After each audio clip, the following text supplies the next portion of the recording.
So I have two more questions. Yes, you, and then here in the third row. Okay, these three questions, then we have to come to an end. Can you give the micro to her?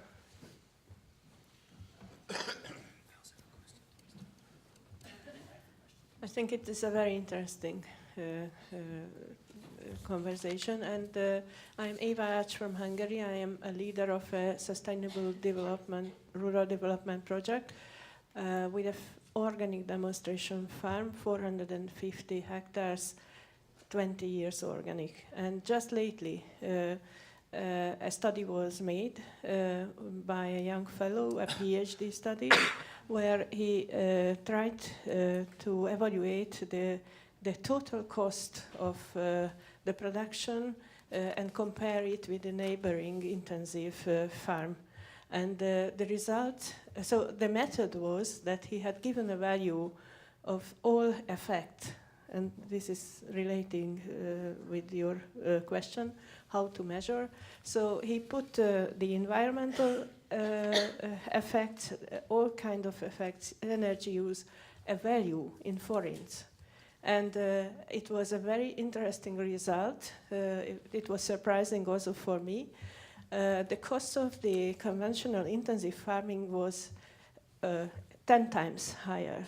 So if we evaluate all the effects, which means that naturally we, the society, we people are paying those prices which are not occurring in the farm budget, but we are paying it with our health, we are paying it with our losses in the environment, in the biodiversity, in the all kind of pollution. So I think that this is a very important way to see, to open our eyes and see those. The other thing what we haven't talked about here, talking so much about the CAP, the responsibility of the decision makers, because they are deciding about our future and about the future of our children. And I think the responsibility is very high, and I have a fear that I see them to be lost among the bureaucracy and among the lobbies, mainly the hidden lobbies in Europe. And not all of them are from Europe, so we have to be aware of that. And the frightening thing that we can't really see them. They are acting hiddenly, and we have seen many signs in the past years that they are more powerful than we European citizens. And there is one more big question, and I would like to join to Therese. She is very impatient. I am also very impatient, because please, face with the biggest question, do we have time? Do we have enough time for small steps? How much time we have to make the right decisions to turn Europe into the sustainable track? Because there will be no more chance. So that this is my message. Thank you. So here, these two questions or remarks, I don't know. Response for, I've got two very quick remarks. One is to Ibile and HNV and the future of HNV. HNV is estimated, high nature value landscape, to about 30% of Europe's agricultural area, so it's a big problem. And we're all here because we believe that, that food security can be delivered in a way that is friendly to nature and offers sustainable use of natural resources. That's why we're all here. And that's, I think, the similarity between the HNV and organic. Organic believes it should be paid extra for this nature-friendly way of farming because of all the extra goods it delivers, and it's quite right. And HNV should be as well. It must be valued for all these extra goods, health, all the benefits of environmental public goods. So there are, just an example, there are 4 million registered holdings in Romania, but they will become 1 million, and they may become 500,000. But what's important is that the way the land is managed remains the same, because that delivers so many public goods. And the other thing, very quickly, innovation. I'm terrified about the lack of ability of, say, 95 or 98% of Europe's farmers to gain access to any of these measures. If you think of the people who actually go to the ENRD website, how many people do that? So my fear is that innovation will be grabbed, as usual, by the big guys who don't actually need help with this kind of thing. So it's so important to get advisory services down to the ground that can reach the 90% of farmers who never actually get access to, and they're the real target, never get access to this. Thank you. Faucille de Fossé from the European Environmental Bureau. I have a quick specific... Maybe you stand up? Yeah, sure. Yeah. It's just that I have lots of things on my knees, so... yeah, thank you. That was punishment. Okay, I'm sorry. No problem. Yeah, so Faucille de Fossé from the European Environmental Bureau. I have one specific question for the Commission and maybe for COPA as well, and a general comment. So you were referring to the fact that organic farmer will be exempted from the greening, and now in the frame of the negotiations, some member states are also asking for this exemption to be applied for national certification systems. I think you're from France, so this is something that France is asking for, or that some farmers also that are in agri-environmental schemes in Pillar 2 could potentially be exempted from the greening in Pillar 1. So I was just wondering, what is your position on that? And my general comment is just to recall what has been said by Tris and also by some participants in the room. It's urgent that we make this green rhetoric, these nice green words, you know, that the Commission has put into its proposals. It has to end up in a greening in the field. It is really important. I think that the slide of Ibele Hugeven on the fact that the direct payments go to the less, you know, the areas that are less sustainable, to the less sustainable practices in the EU was quite clear. Actually, now 80% of the payments go to 20% of the farmers in the EU, and this is a serious problem. And it's not with nice green words, you know, green rhetoric that we're going to change that. It has to be ambitious legal provision, and it's important that now that, you know, the Council and the Parliament are co-deciding that they make this green rhetoric something meaningful. And as Tris rightly said, the problem is that they are trying to water down that, and we have to make sure that not only they are not watering down that, but that they also improve it, and it's extremely important. Thank you. So I have one more question from Paul to the Commission, so maybe you can Yeah, actually two questions. ask, and then One we'll is give you the possibility. one is regarding your capacity in the organic unit. Sometimes when we have so many challenges we have with the regulation, and I assume that you have an enormous role in coordinating organic input to other parts of the DG and DG Envy and maybe public procurement and other things. But there are so few people in the organic unit.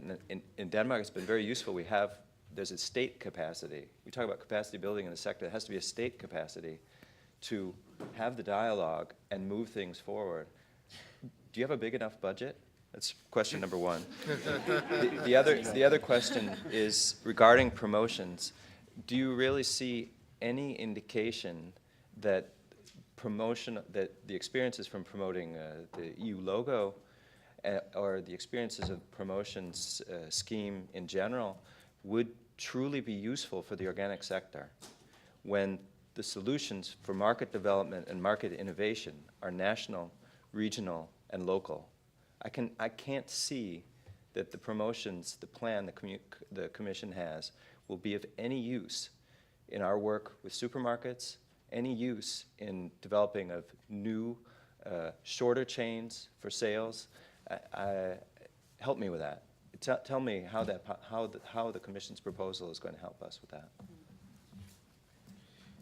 Okay. Okay, good. I will try to answer. You mentioned the point of organic farming exempted for the greening, or I would say benefiting for the greening payments automatically without doing something else, because that's a recognition of organic farming. That's the Commission proposal. The Commission has not changed its proposal, so that's still the Commission proposal. I'm pretty aware that there are some other ideas, but the Commission has not changed its line here. So that's where we are. I remind that this proposal, I mean everything about the CAP, is for the moment in discussion with the two institutions. We will see the outcome of those discussions later this year and the next year probably. About the, well, you spoke about the promotion of the EU logo. Well, and also of my units, and I should answer something. Well, just first on the unit itself. Well, just believe that before 2005, as far as I know, 2005, yeah, there was no organic farming unit in the Commission. Now it seems very strange, but there was no organic farming unit. There was one unit with one section with very few people here working on the organic sector, but not only on this part. It was part of the quality policy. So a big change was in 2005 when the unit was created. So now, well, I may not look, but it's a very young unit, and so because it's young, then we are increasing in numbers, and well, that's very positive. But like in all public administration, asking for more staff for the moment is not very popular. So that's a challenging task, but okay, we are doing it. I'm very confident that this unit and other parts of the Commission, because you spoke of DG Environment, but that's not only DG Environment. We work with DG Mark, we work with GRC, we work with DG Mare, we work with DG Sanko, we work with everyone. So we have much more resources.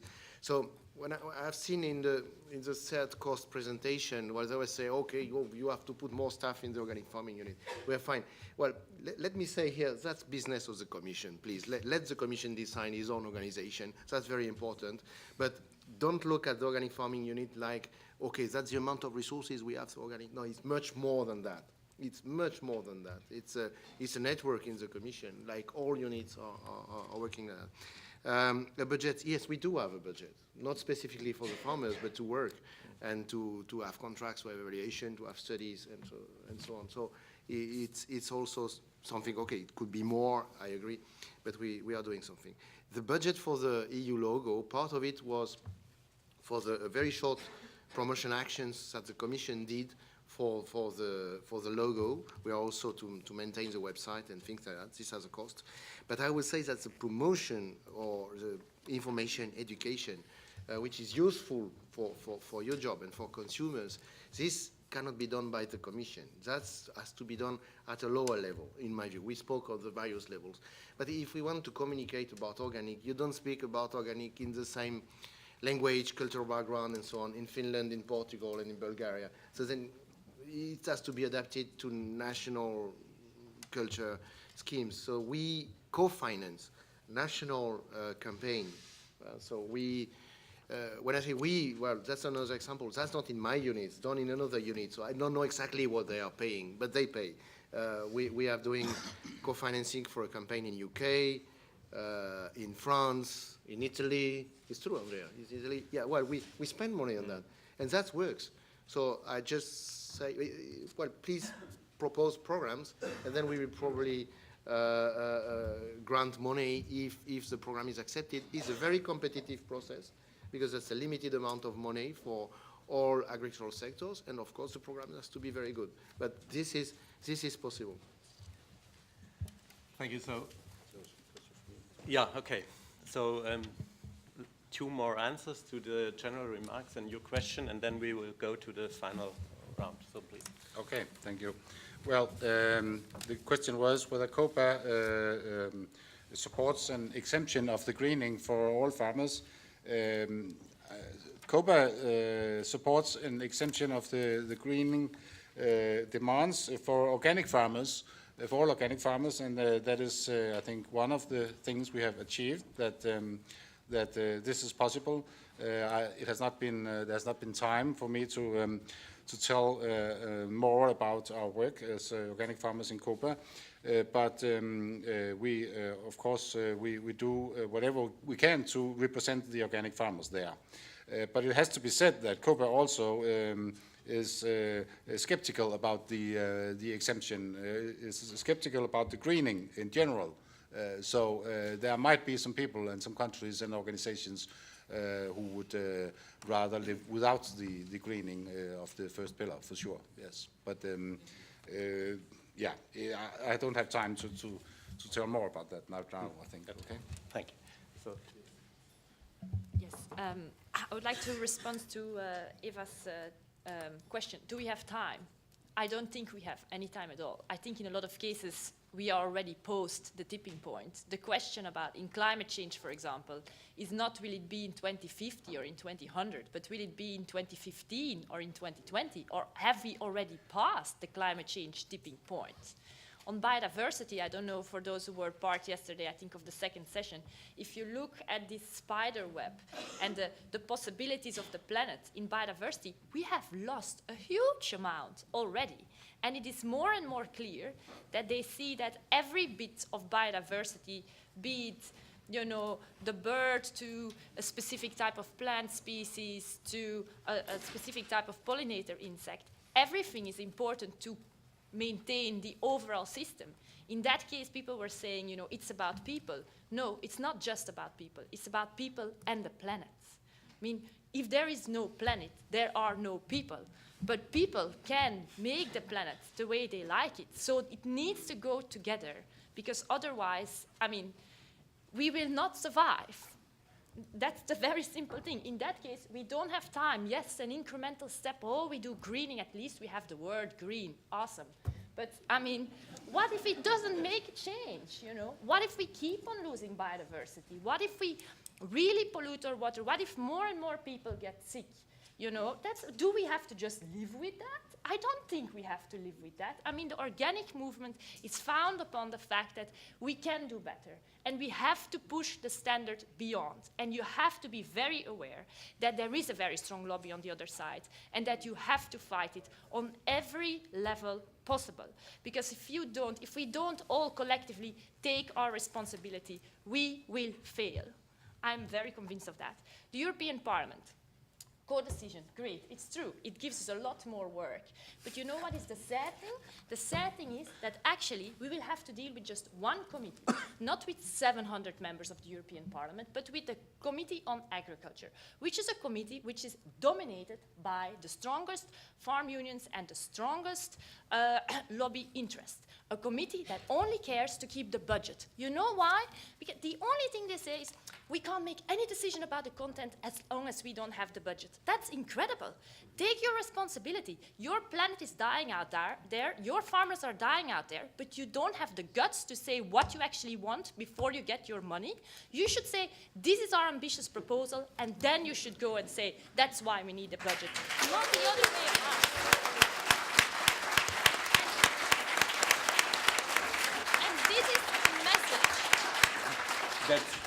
I think that's nearly a last word. And But can I just say one thing about, because on the Committee on Agriculture, this is very important. They are currently pushing us as far that it will be just 25 or 35 people taking a decision, while we have more than 700 MEPs out there. If you don't all mobilize your MEPs that are not part of this committee to say, do you want your planet to survive? Do you want that there is even organic farming possibilities? You know, do you want to actually have a sustainable life? You should get involved. You should push your fellow MEPs on the Agricultural Committee to take their responsibility and not just stay in their little sector, you know. It's about much more than that. No.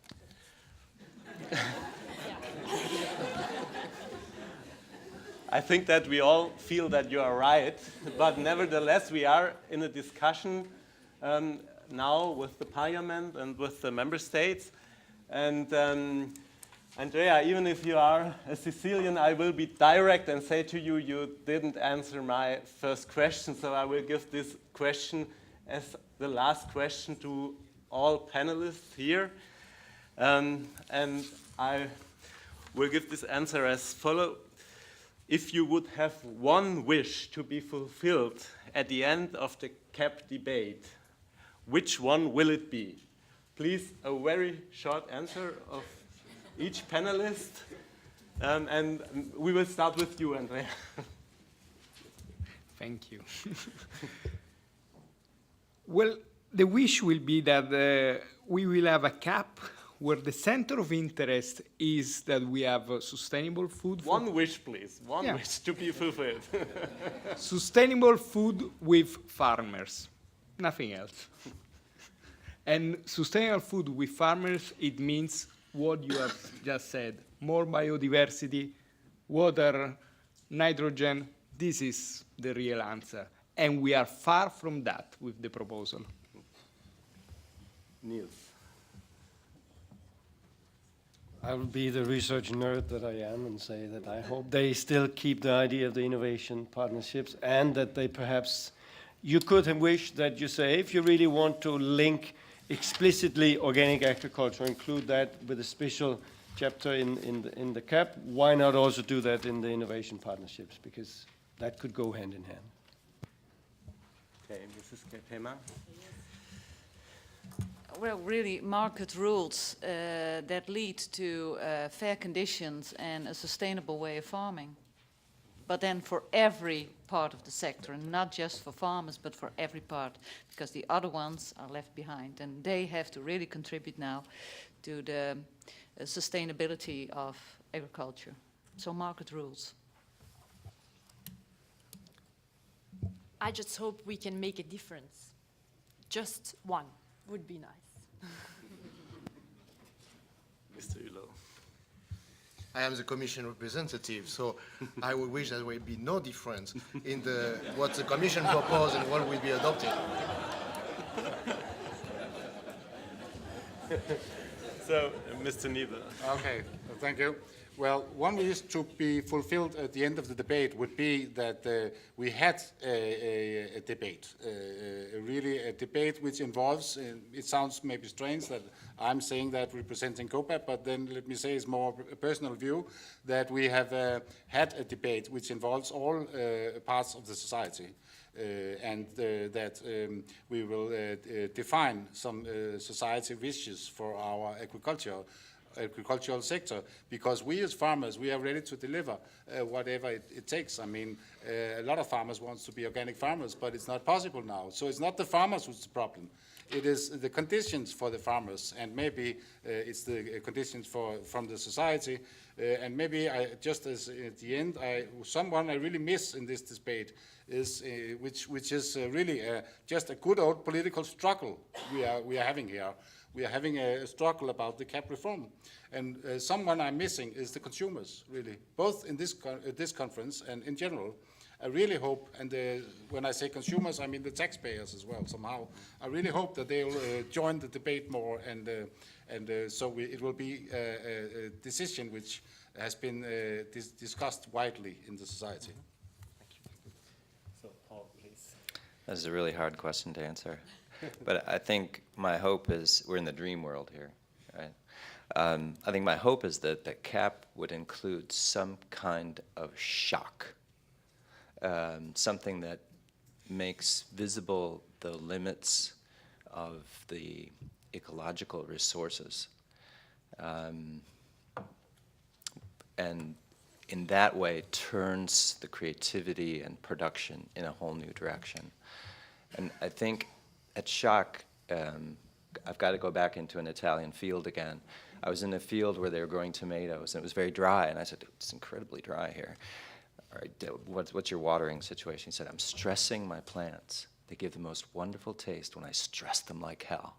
And I think farmers are in crisis, but we need that stressor, we need that shock to turn the direction fundamentally.